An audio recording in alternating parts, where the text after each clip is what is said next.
अस्सलाम वालेकुम। Chapter number 1 chemistry of representative elements हमारा कंटिन्यू है। प्रीवियस वीडियोस में हमने पीरियोडिक टेबल पर बात की है और उसको समझा है कि पीरियोडिक टेबल है क्या, उसमें किस तरह से एलिमेंट्स अरेंज हैं, किन बेसिस पर अरेंज हैं। ठीक है, अब हमारा दूसरा टॉपिक स्टार्ट हो रहा है, group trends of representative elements. अब ग्रुप ट्रेंड्स होते क्या हैं और कौन सा ग्रुप ट्रेंड्स हमने इस चैप्टर में पढ़ना है। सबसे पहले हमने बात की है कि ग्रुप्स क्या हैं पीरियोडिक टेबल में, जो वर्टिकल कॉलम्स हैं, इससे हम कहते हैं ग्रुप। ठीक है, अब हम बात कर रहे हैं रिप्रेजेंटेटिव एलिमेंट्स की, मतलब कि हम बात कर रहे हैं सिर्फ सब ग्रुप ए, सब ग्रुप ए की हम बात करेंगे। अच्छा, अब ग्रुप ट्रेंड क्या है। अगर हम पीरियोडिक टेबल को देखें तो हमने पीरियोडिक टेबल में एलिमेंट्स अरेंज किए हैं on the basis of increasing atomic number और इलेक्ट्रॉनिक कॉन्फ़िगरेशन। ठीक है, एटॉमिक नंबर के बेस पर और इलेक्ट्रॉनिक कॉन्फ़िगरेशन के बेस पर हमने पीरियोडिक टेबल में एलिमेंट्स को अरेंज किया हुआ है। अब ये जो अरेंजमेंट है एलिमेंट्स की, इनकी अगर हम प्रॉपर्टीज़ देखें तो ये प्रॉपर्टीज़ एक दूसरे से को रिलेट करती है। ठीक है, एक दूसरे से को रिलेट करती है और इनमें हमें एक रेगुलर पैटर्न मिलता है, एक रेगुलर ट्रेंड मिलता है प्रॉपर्टीज़ में, हर एक ग्रुप में। फॉर एग्जाम्पल, अगर ये एक ग्रुप है तो इनकी जो प्रॉपर्टीज़ होंगी इन तमाम एलिमेंट्स की, इनमें हमें एक रेगुलर ट्रेंड मिलेगा। एक एलिमेंट की प्रॉपर्टी दूसरे एलिमेंट की प्रॉपर्टी से को रिलेट कर रही होगी, इनमें एक पैटर्न होगा, एक ट्रेंड होगा। इससे हम कहते हैं ग्रुप ट्रेंड।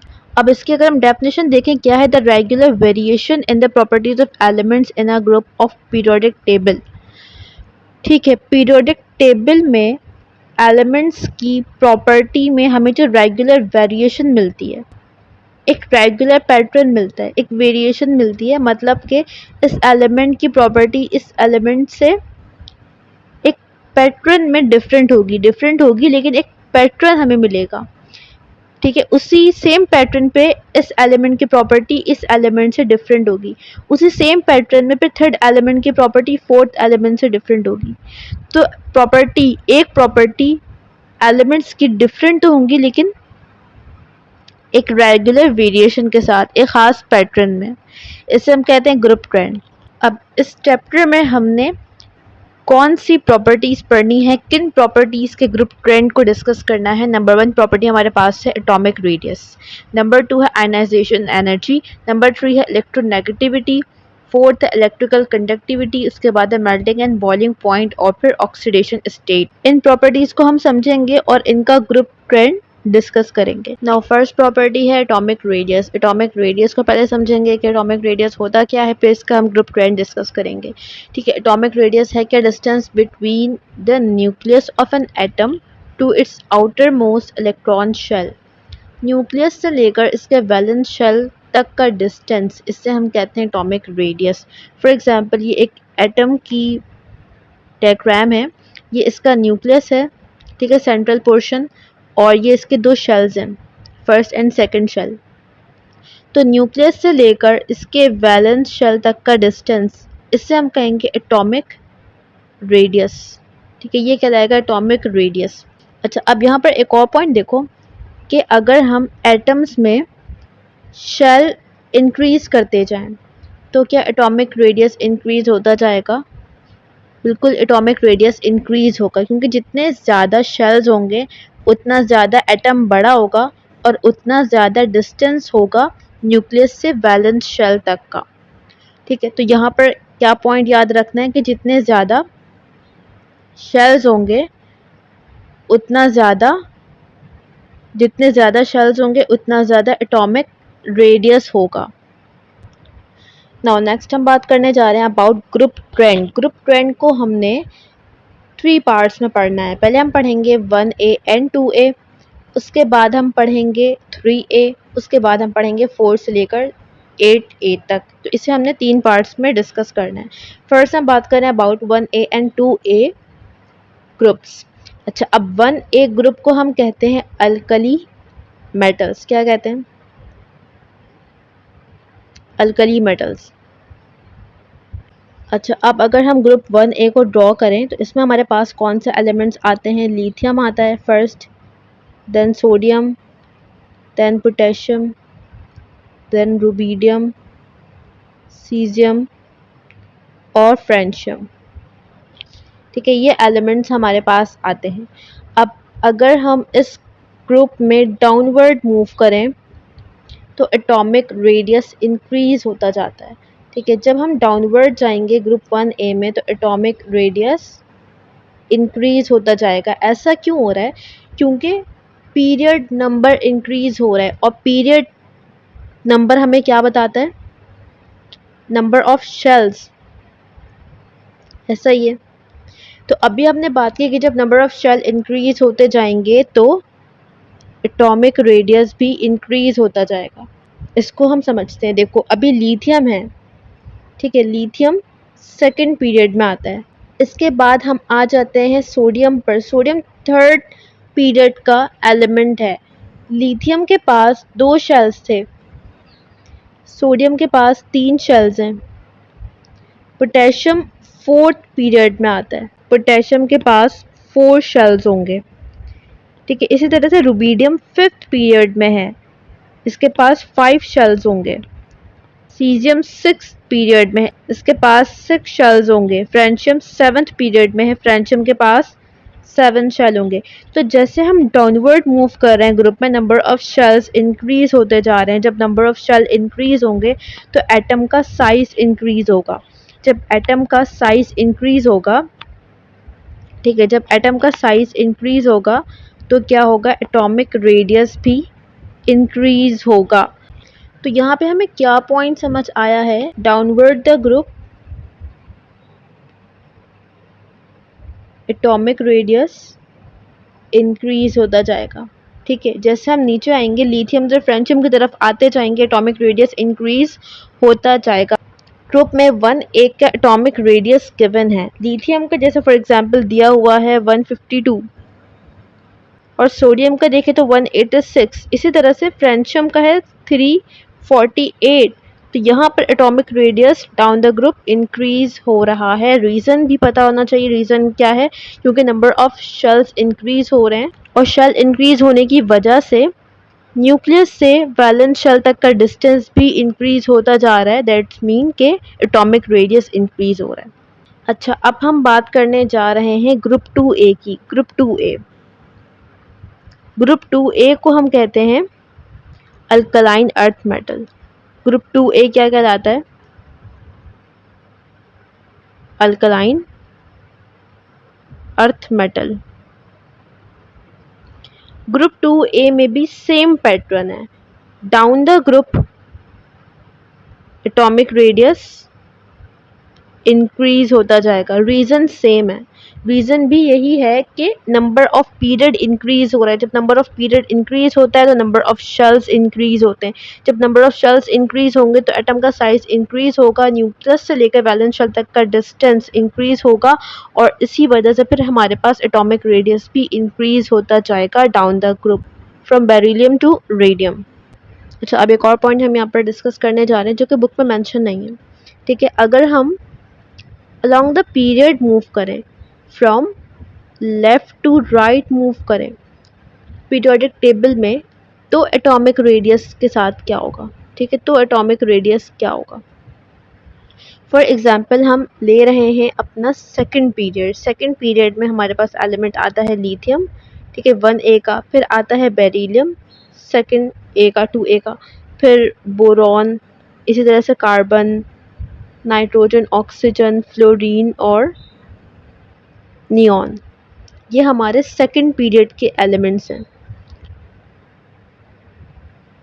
Second period. अब इसमें अगर हम लेफ्ट टू राइट जाएं, लिथियम से नियॉन की तरफ जाएं, तब एटॉमिक रेडियस इंक्रीज होगा या फिर डिक्रीज होगा? और रीज़न क्या होगा? ऐसा क्यों होगा? अच्छा, अब एक पॉइंट यहाँ पर एक और समझो कि जब हम बात करते हैं अलोंग द पीरियड, मतलब हमने पीरियड सेम रखा हुआ है ना, सेकंड पीरियड है, तमाम एलिमेंट सेकंड पीरियड के। तो इसका मतलब है कि इन तमाम एलिमेंट्स के पास 2 शेल्स हैं। इन तमाम के पास 2 शेल्स हैं। अच्छा, अब अगर हम बात करें लिथियम की, लिथियम के पास 2 शेल है। लिथियम है ग्रुप 1A का, मतलब इसके वैलेंस शेल में एक इलेक्ट्रॉन है। बेरिलियम की बात करते हैं, इसके पास कितने शेल्स हैं? 2 शेल्स हैं। डिफरेंस क्या है? बेरिलियम 2A का मेंबर है तो इसके वैलेंस शेल में 2 इलेक्ट्रॉन्स हैं। ठीक है, इसी तरह से अगर हम बात करें और आगे आ जाते हैं, ऑक्सीजन की बात करते हैं। 2 शेल्स हैं इसके पास भी। इसके पास बैलेंस इलेक्ट्रॉन्स कितने हैं? एटॉमिक नंबर इसका होता है 8। तो 2 इलेक्ट्रॉन्स फर्स्ट शेल में आ जाएंगे, यहाँ पे 6 इलेक्ट्रॉन्स आएंगे बैलेंस शेल में। ठीक है, 6 बैलेंस इलेक्ट्रॉन्स हो गए। तो यहाँ पे हमें ये समझ आ रहा है कि along the period number of shells तो सेम है, लेकिन number of balance electrons increase होते जा रहे हैं। ठीक है, अलोंग द पीरियड क्या हो रहा है? शेल तो सेम है, नंबर ऑफ शेल सेम है, लेकिन number of valence electron, last shell के इलेक्ट्रॉन्स चेंज होते जा रहे हैं और इंक्रीज होते जा रहे हैं along the period from left to right. तो अब क्या होगा? देखो यहाँ पे हमारे पास वैलेंस शेल में एक इलेक्ट्रॉन है और सेंटर में क्या है? न्यूक्लियस मौजूद है। ये न्यूक्लियस इस एक इलेक्ट्रॉन को अट्रैक्ट करेगा क्योंकि ऑपोजिट चार्जेस हैं। ठीक है, न्यूक्लियस क्या है? पॉजिटिव इलेक्ट्रॉन नेगेटिव है, तो ये इसको अट्रैक्ट करेगा और इसको अपनी तरफ पुल करेगा, जिसकी वजह से ये थोड़ा सा इधर मूव हो जाएगा, अंदर की तरफ आ जाएगा। ठीक है, टुवर्ड्स द न्यूक्लियस मूव कर जाएगा शेल। अब अगर हम बात करें सेकंड केस की, तो यहाँ पर वैलेंस शेल में 2 इलेक्ट्रॉन्स हैं, तो फोर्स ऑफ अट्रैक्शन और ज़्यादा होगी ना बिटवीन न्यूक्लियस एंड 2 इलेक्ट्रॉन्स। पहले केस में एक इलेक्ट्रॉन था तो फोर्स ऑफ अट्रैक्शन कम थी, चार्जेस कम थे। सेकंड केस में चार्जेस बढ़ गए, 2 इलेक्ट्रॉन्स आ गए, अब फोर्स ऑफ अट्रैक्शन और ज़्यादा हो गई। तो अब जो पुल होगा, इनवर्ट पुल जो होगा, ये और ज़्यादा होगा। फर्स्ट केस में जो फोर्स थी अब उससे थोड़ी ज़्यादा हो जाएगी। थर्ड केस में आ जाओ, थर्ड केस में वैलेंस शेल में 6 इलेक्ट्रॉन्स हैं, अब चार्जेस और बढ़ चुके हैं। मतलब क्या है कि अब फोर्स ऑफ अट्रैक्शन और ज़्यादा हो जाएगी और अब जो इन्वर्ट पुल है वो और ज़्यादा स्ट्रांग हो जाएगा। जब इलेक्ट्रॉन पर फोर्स लगेगी तो क्या होगा? इलेक्ट्रॉन क्योंकि अट्रैक्ट हो रहे हैं ना इन्वर्ट न्यूक्लियस की तरफ, तो ये अंदर की तरफ मूव करेंगे। जब इलेक्ट्रॉन्स इन्वर्ट मूव करेंगे तो क्या होगा? ओवरऑल एटॉमिक साइज डिक्रीज हो जाएगा, एटम श्रिंक हो जाएगा, एटम का साइज डिक्रीज हो जाएगा। पहले ऐसा था, अब ये तो ऐसा हो जाएगा, क्योंकि इन्वर्ट पुल कर रहा है न्यूक्लियस इलेक्ट्रॉन्स को। एटम का साइज डिक्रीज हो जाएगा। जब एटम का साइज डिक्रीज होगा तो distance from nucleus to valence shell भी डिक्रीज हो जाएगा, क्योंकि साइज डिक्रीज हुआ एटम का, साइज डिक्रीज हुआ, डिस्टेंस डिक्रीज हो गया न्यूक्लियस से वैलेंस शेल तक का। जब न्यूक्लियस से वैलेंस शेल तक का डिस्टेंस डिक्रीज हो गया तो इसका मतलब क्या है कि एटॉमिक रेडियस भी डिक्रीज हो गया। तो अगर हम अलोंग द पीरियड मूव करें फ्रॉम लेफ्ट टू राइट, तो क्योंकि नंबर ऑफ शेल्स सेम होता है but number of electrons increase होते जाते हैं, जिसकी वजह से फोर्स ऑफ अट्रैक्शन इंक्रीज हो जाती है और एटम का साइज डिक्रीज हो जाता है। तो यहाँ पे हमने कौन से पॉइंट्स याद रखने हैं कि अगर हम डाउनवर्ड मूव करें इन अ ग्रुप तो एटॉमिक रेडियस इंक्रीज होगा, अगर हम मूव करें along the period from left to right तो एटॉमिक रेडियस डिक्रीज होगा। रीज़न हमने डिस्कस कर लिया। नेक्स्ट हम बात कर रहे हैं about group 3A। Group 3A में हमारे पास बोरॉन फैमिली आती है, boron, aluminium, then gallium, indium और थैलियम। ठीक है, अच्छा अब ग्रुप 3A में भी हमें वही वेरिएशन मिलती है, वही पैटर्न मिलता है कि down the group atomic radius increase होगा। रीज़न क्या है? वही रीज़न है कि down the group number of shells increase होते जाते हैं, पीरियड नंबर इंक्रीज होता जाता है, तो एटॉमिक साइज इंक्रीज होता है और एटॉमिक रेडियस इंक्रीज हो जाता है। अब यहाँ पर एक बहुत इंपॉर्टेंट पॉइंट है, यहाँ पर हमें एक एक्सेप्शन मिलती है। एक्सेप्शन का मतलब ये होता है कि वो एलिमेंट इस रूल को फॉलो नहीं करता। ये जो पैटर्न हम पढ़ रहे हैं ये पैटर्न उस एलिमेंट के लिए या एक ख़ास जगह पे फॉलो नहीं होता। कहाँ पर ये एक्सेप्शन में मिलती है? एल्युमिनियम और गैलियम। देखो गैलियम एल्युमिनियम से नीचे है, होना क्या चाहिए कि गैलियम का साइज एल्युमिनियम से ज़्यादा होना चाहिए क्योंकि पीरियड नंबर इंक्रीज हो गया, लेकिन इन रियलिटी गैलियम का एटॉमिक रेडियस कम होता है एल्युमिनियम से।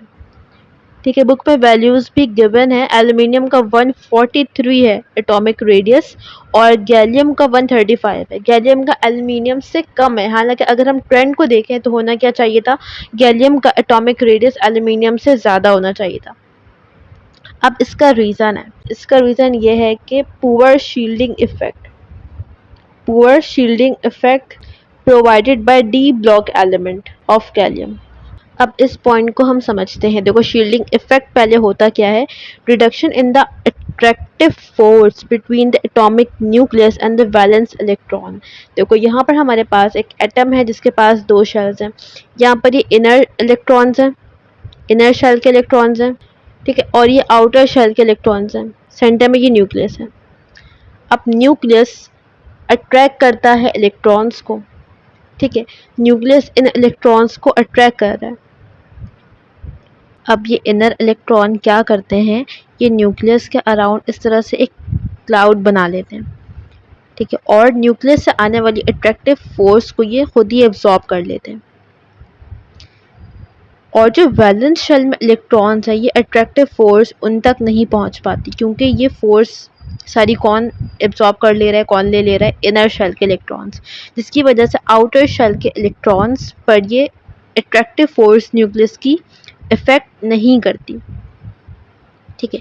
इसे हम कहते हैं शील्डिंग इफेक्ट के इनर इलेक्ट्रॉन ने, इनर शेल के इलेक्ट्रॉन्स ने वैलेंस शेल के इलेक्ट्रॉन्स के लिए एक शील्ड प्रोवाइड कर दी है, जो कि उनको न्यूक्लियस के अट्रैक्टिव फोर्स से बचा रही है। सिंपल टर्म्स में इसको हम इस तरह समझ सकते हैं। अब अगर हम गैलियम की बात करें, तो गैलियम के केस में हो क्या रहा है कि गैलियम से पहले डी ब्लॉक के एलिमेंट्स आ रहे हैं, ठीक है। अगर पीरियोडिक टेबल देखो तो एल्यूमिनियम से पहले कोई डी ब्लॉक नहीं है, डी ब्लॉक के एलिमेंट्स नहीं है। गैलियम से पहले हमारा डी ब्लॉक शुरू हो रहा है, डी ब्लॉक के एलिमेंट्स हमें यहाँ पर मिलेंगे। तो गैलियम के पास डी सबशेल मौजूद है, ठीक है, गैलियम के पास क्या है, डी सबशेल मौजूद है। इसके पास डी में 10 इलेक्ट्रॉन्स हैं गैलियम के पास, एल्यूमिनियम के पास कोई डी ऑर्बिटल नहीं है, गैलियम के पास डी में 10 इलेक्ट्रॉन्स हैं। अब ये जो डी के 10 इलेक्ट्रॉन्स हैं गैलियम के पास, ये स्कैटर्ड फॉर्म में अरेंज, ये न्यूक्लियस हो गया, ये इसके शेल्स हो गए। यहाँ पर जो डी ब्लॉक के एलिमेंट्स हैं ये स्कैटर्ड फॉर्म में है, ठीक है, इन्होंने कोई एक प्रॉपर शील्ड नहीं बनाई हुई, ये स्कैटर्ड है, जिसकी वजह से ये न्यूक्लियस के अट्रैक्टिव फोर्स को सही तरह से रोक नहीं पा रहे हैं, सही तरह से शील्ड प्रोवाइड नहीं कर पा रहे हैं वैलेंस इलेक्ट्रॉन के लिए, जिसकी वजह से न्यूक्लियस के अट्रैक्टिव फोर्स अब वैलेंस इलेक्ट्रॉन तक भी जा रही है, और वैलेंस इलेक्ट्रॉन को न्यूक्लियस अपनी तरफ अट्रैक्ट कर रहा है। जब न्यूक्लियस अपनी तरफ अट्रैक्ट करता है वैलेंस इलेक्ट्रॉन को, तो क्या होता है, एटम का साइज डिक्रीज हो जाता है, एटम श्रिंक हो जाता है। साइज जब डिक्रीज होगा तो एटॉमिक रेडियस भी डिक्रीज हो जाएगा। तो ये रीज़न है कि क्यों गैलियम का एटॉमिक रेडियस एल्यूमिनियम से कम है।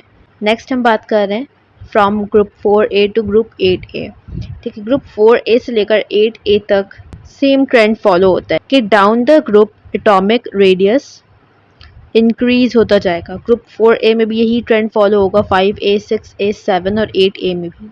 अब रीज़न इसका क्या है, रीज़न इसका यही है कि down the group period number increase होता है, नंबर ऑफ शेल इंक्रीज होते हैं, एटम का साइज इंक्रीज होता है, distance from nucleus to valence shell increase होता है, जिसकी वजह से एटॉमिक रेडियस इंक्रीज हो जाता है। यहाँ पे हमारा टॉपिक कंप्लीट होता है एटॉमिक रेडियस का। अब नेक्स्ट हम बात करेंगे आयनाइजेशन एनर्जी पर।